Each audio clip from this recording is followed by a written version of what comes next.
हाँ जी, welcome back to another episode of Sunday Charcha series. Myself Umar Taskeer. Guys, Sunday Charcha की ये जो क्वेश्चंस मैं लेता हूँ ना, ये जो पिछले संडे चर्चा का वीडियो होता है उसके नीचे जो आप लोग कमेंट सेक्शन में क्वेश्चंस डाउट्स पूछते हैं, कोशिश करी जाती है कि उन्हीं से सारे क्वेश्चंस को पिक कर लिया जाए। बट फिर भी रैंडमली भी कुछ कमेंट्स मिल जाते हैं तो हम लोग उठा लेते हैं अगर अच्छा क्वेश्चन होता है तो। मैंने पहले भी आपको बताया कि यहाँ पर क्वेश्चंस को पिक करने का जो तरीका है या क्राइटेरिया वो ये रहता है कि ऐसे क्वेश्चंस को पिक किया जाए जिससे ज्यादा लोगों की मदद हो सके। तो भाई क्वेश्चंस पूछिए कमेंट सेक्शन में, कोशिश करी जाएगी कि उसको आंसर किया जाए। पहला यहाँ पर क्वेश्चन जो इन्होंने किया है, इन्होंने अभी एक रीसेंट मैंने एक वीडियो डाला हुआ था रियल एस्टेट मास्टर क्लास पे। वो वीडियो सबको देखना चाहिए। रियल एस्टेट के पॉइंट ऑफ व्यू से कैसे आप लीड जनरेशन करेंगे, इसकी मास्टर क्लास एक मैंने बनाई हुई थी और सब कुछ मैंने उसके अंदर बता दिया। उससे ज्यादा उसके अंदर कुछ भी नहीं है। अगर आप रियल एस्टेट के पॉइंट ऑफ व्यू से लीड जनरेट करना चाहते हैं, कोई और ऑप्शन ही नहीं बचता है। तो यहां पर उसी वीडियो के नीचे एक इन्होंने क्वेश्चन किया है कि अगर हमने एसईओ के लिए 1 पेज वेबसाइट बना ली तो क्या गूगल एड्स भी उसी पे चलाएंगे? नहीं, उस पे नहीं चलाएंगे। देखिए, मान के चलते हैं कि अगर आपने एसईओ के लिए 1 पेज की वेबसाइट भी बनाई, उसके बाद भी आपको लैंडिंग पेज अलग से बनाना पड़ेगा।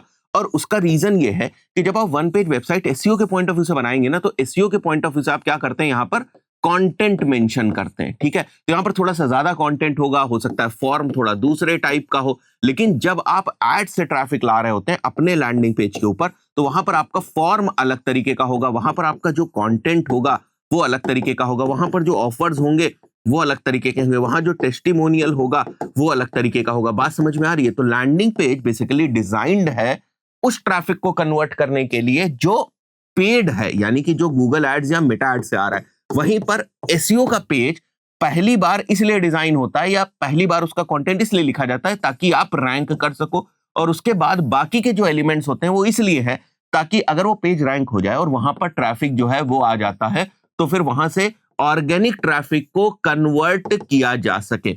बात समझ में आ रही है? तो एक पेज से काम नहीं चलेगा। नेक्स्ट जो यहां पर क्वेश्चन है वो है, सर इन 2026 अगर हमने गूगल एड्स एक्सपर्ट बनना है तो हमें क्या आना चाहिए?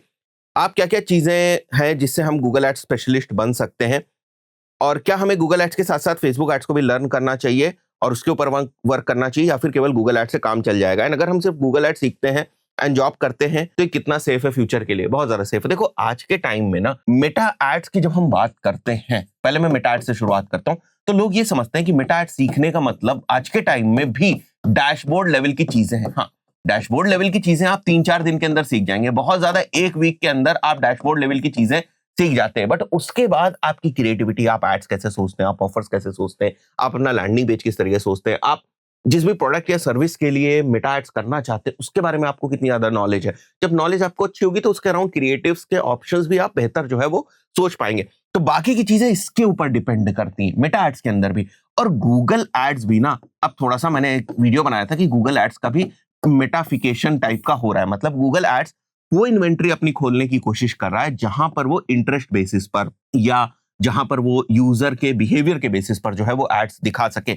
जैसे यूट्यूब हो गया, जैसे डिस्प्ले नेटवर्क हो गया, जैसे आप देख रहे हो डिमांड जेन कैंपेन आ गया, पी मैक्स कैंपेन आ गया। तो ये सारा एक तरीके से मेटाफिकेशन ऑफ गूगल एड्स ही है। वैसे गूगल एड्स की जो प्राइमरी इन्वेंट्री होती है वो आज भी सर्च इन्वेंट्री है, और ऐसे बिजनेसेस जिनके अराउंड कन्वर्जन इंटेंट के ऊपर बहुत ज्यादा सर्चेस होती हैं, उन पे आज भी गूगल एड्स से बहुत अच्छा जो रिजल्ट है वो देखने को मिलता है। मिसाल के तौर पे कि अगर आप for example packers and movers के पॉइंट ऑफ व्यू से एड्स रन करना चाहे, गूगल एड्स एक बेहतर स्ट्रैटेजी हो सकती है क्योंकि लोग इसको सर्च करते हैं। अगर आप कोचिंग इंस्टीट्यूट्स के अराउंड करना चाहें तो लोग इसको सर्च करते हैं, अगर आप कार रिपेयरिंग वगैरह के अराउंड सर्च करना चाहें तो लोग इसको सर्च करते हैं। तो हर वो बिजनेस का नेचर जिसमें सर्चेस इस तरीके से हो रही हैं जो कि कन्वर्ट हो सके और गूगल के ऊपर हो रही है, यानी कि उनके सर्च इंटेंट से ये पता चल रहा है कि वो कमर्शियल इंटेंट की सर्चेस हैं, वहां पर आपका गूगल एड जो है वो बेहतर तरीके से काम करेगा, कोई दो राय नहीं है। और सीखने के लिए सीधी सी बात है कि अगर आप चाहें तो इंटर्नशिप कर ले। मैं हमेशा इनकरेज करता हूं कि इंटर्नशिप कर ले।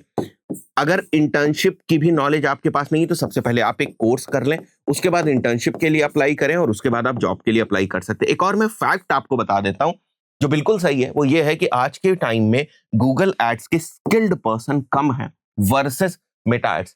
आप अगर अपने इंस्टाग्राम को भी स्क्रॉल करेंगे तो आपको देखने को क्या मिलेगा, मेटा एड्स का ज्यादा कंटेंट आपको देखने को मिलेगा। D2C के अराउंड आपको ज्यादा कंटेंट देखने को मिलेगा मेटा एड्स के ऊपर भी, लेकिन लीड जेन के अराउंड गूगल एड्स के ऊपर बहुत ही कम कंटेंट है, क्योंकि उतने स्किल्ड पर्संस नहीं है जितना मैं जानता हूं। तो आज के भी टाइम में गूगल एड्स एक बेहतर करियर हो सकता है, अच्छी पेइंग जॉब भी आपको मिल सकती है। आप अपना खुद का फ्रीलांसिंग से रिलेटेड अगर आप काम करना चाहे तो कर सकते हैं। सीखने के लिए अगर आप बिल्कुल बिगिनर है तो मैं बोलूंगा कि जो मेरी यूट्यूब की फ्री प्लेलिस्ट है उसको आप देख लें। थोड़ा सा पुरानी है बट अभी भी बहुत सारे कॉन्सेप्ट उसके रिलेवेंट है। और उसके बाद जब आप काम कुछ करने लगे या कैंपेन्स आप बना रहे हैं या थोड़े से बना चुके हैं, उसके बाद आप चाहें तो मेरा गूगल एड्स का जो पेड कोर्स है वो भी आप ले सकते हैं। ये दोनों चीजें मोर देन इनफ है आपको फील्ड में घुसने के लिए, कुछ काम करने के लिए, और उसके बाद आप टाइम के साथ सीखते जाएंगे। यहाँ पर एक और क्वेश्चन है अर्जुन नेगी का। Hello sir, thank you for sharing your knowledge. I have a question, how can I understand technical SEO specially Meta tags and schema? जब मैं स्कीमा जनरेट करता हूं या मेटा टैग्स रीड करने की कोशिश करता हूं तो मुझे कंफ्यूजन हो जाता है। क्या मुझे कोडिंग सीखनी चाहिए? नहीं भाई, बिल्कुल भी कोडिंग सीखने की जरूरत नहीं। ये सारी चीजें आज के टाइम में तो टूल्स की मदद से बड़ी आसानी से जो है वो जनरेट हो जाती हैं। थोड़ा सा कॉन्सेप्ट को आप डिटेल में पढ़ें। जब भी आप कोड देखें ये मत परेशान हो कि कहीं मेरे को कोडिंग सीखने की जरूरत तो नहीं है। जैसे फॉर एग्जाम्पल आपने कोई टैग देख लिया या आपने स्कीमास देख लिए तो आपको ये लगने लगेगा अरे भारी भरकम ये कोड है, कहीं मुझे अब कोडिंग तो नहीं आनी चाहिए, मेरे को ये लिखने की जरूरत तो नहीं। नहीं भाई, अगर आप वर्डप्रेस की वेबसाइट के ऊपर काम करें तो प्लगइन से काम आपका आसानी से कर देंगे। और वैसे भी इनके बहुत सारे जो टूल्स हैं वो अवेलेबल हैं, फ्री टूल्स अवेलेबल हैं जिनसे आप इन सारी चीजों को जो है वो जनरेट कर सकते हैं। तो यही आपका नेक्स्ट क्वेश्चन है ना यहाँ पर, क्या मुझे कोडिंग सीखनी चाहिए? अगर हाँ तो कौन सी कोडिंग लैंग्वेज सीखनी चाहिए? नहीं, जरूरत है एसईओ के पॉइंट ऑफ व्यू से तो बिल्कुल जरूरत नहीं। और आज के टाइम में जहां चैट जीपीटी वगैरह की आप मदद ले सकते हैं, बिल्कुल भी जरूरत नहीं है। जहां पर जरूरत होगी आप थोड़ा सा चैट जीपीटी वगैरह करेंगे, समझ में आ जाएगा। थोड़ा सा अवेयर रहने की जरूरत है, एसईओ सीखने की जरूरत है।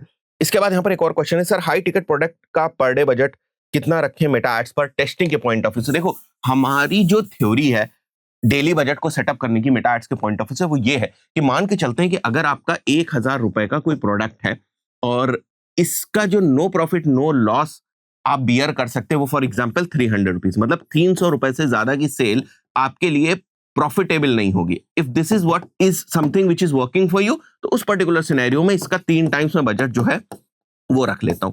कुछ लोग ये भी बोलते हैं कि जितने का आपका प्रोडक्ट है उसका 1.5 टाइम्स आप रखें, बट हम ये भी थ्योरी फॉलो करते हैं कभी कभी और ये भी थ्योरी फॉलो करते हैं कभी कभी, ठीक है। तो बट जनरली अगर आप देखोगे तो ये दोनों ही थ्योरीज घूम फिर के एक ही जो है वो अमाउंट के ऊपर जाती है। मैंने यहाँ पर ले लिया है ये 300, बट जरूरी नहीं कि 300 हो, ठीक है, हो सकता है 400 हो, ठीक है। तो 400 होगा तो ये कितना हो जाएगा, लगभग 3 से करोगे तो 1200 हो जाएगा। तो उसी के क्लोज जो है वो पहुंच जाता है। 1200, 1400, 1300, 1250, 1500 ऐसे आप बजट रख सकते हो। ये हम जनरली फॉलो करते हैं। इसके बाद कुणाल का क्वेश्चन, सर अभी जिस तरीके से डिजिटल मार्केटिंग बूम पर है और एआई का ऑरा है, तो क्या एक ही कीवर्ड पर एक ही ब्रांड के ऑल 10 रिजल्ट पॉसिबल है क्या? बिकॉज मैं कंपनी में काम करता हूं, उनका यही एक्सपेक्टेशन था। मैंने उनको समझाने की कोशिश करी। वो आदमी 33 ईयर से बिजनेस कर रहा है but don't understand, so I quit that job. Please give me your opinion about this issue. अच्छा कि आपने जॉब क्विट कर दी, क्योंकि अगर किसी की एक्सपेक्टेशन जो है वो रैशनल नहीं है, कभी भी आप राइट डायरेक्शन में काम ही नहीं कर पाएंगे।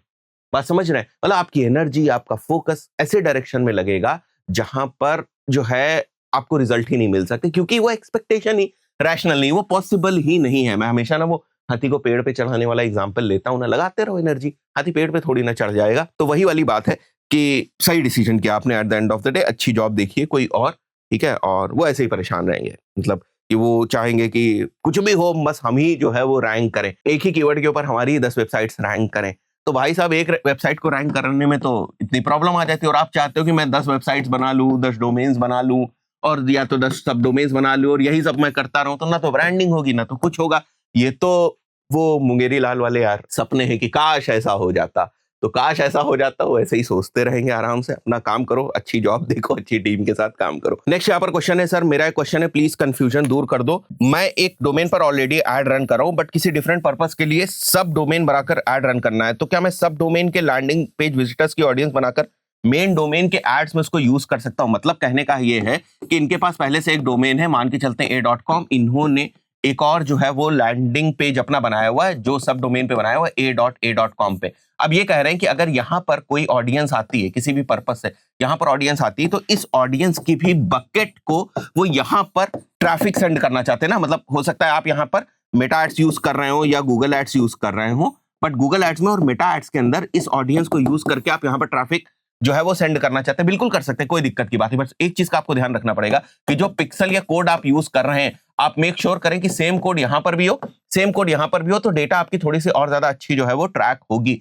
अब यहाँ वाला जो आपका पिक्सल है उससे ये वाली ऑडियंस बनी, और ये वाला पिक्सल आपने यहाँ पर मेटा एड्स में शेयर करके रखा हुआ है, और उसके बाद आप किसी भी डेस्टिनेशन पर चाहे तो उस ऑडियंस को सेंड कर सकते हैं, कोई भी दिक्कत की बात नहीं।